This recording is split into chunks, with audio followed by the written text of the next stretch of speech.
نعم، مثل ما قال الشاعر: ولقد أمر على اللئيم يسبني فمضيت ثمة قلت لا يعنيني.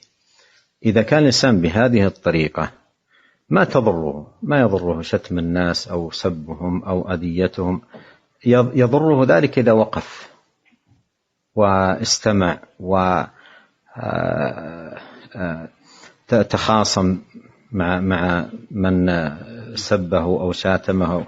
لكن إن أعرض، مثل ما قال الله عز وجل في أجمع آية في الخلق في سورة الأعراف: خذ العفو وأمر بالعرف وأعرض عن الجاهلين.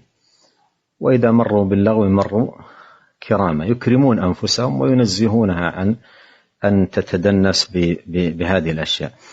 والشيخ هنا ينبه على لطيفة مهمة في هذا الباب، يقول: أذيتهم لك لا تضرك بل تضرهم هم، أما أنت بالعكس يعني تنفعك أجورا عند الله، تنفعك أجورا عند الله سبحانه وتعالى.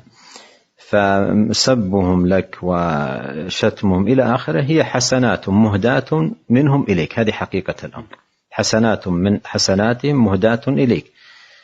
المفلس يأتي يوم القيامة وقد شتم هذا وضرب هذا وسفك دم هذا، فيؤخذ من حسناتهم فيعطون. فالحقيقة أن سبه ظاهره سب وحقيقته ماذا؟ حسنات مهداة منه إليك.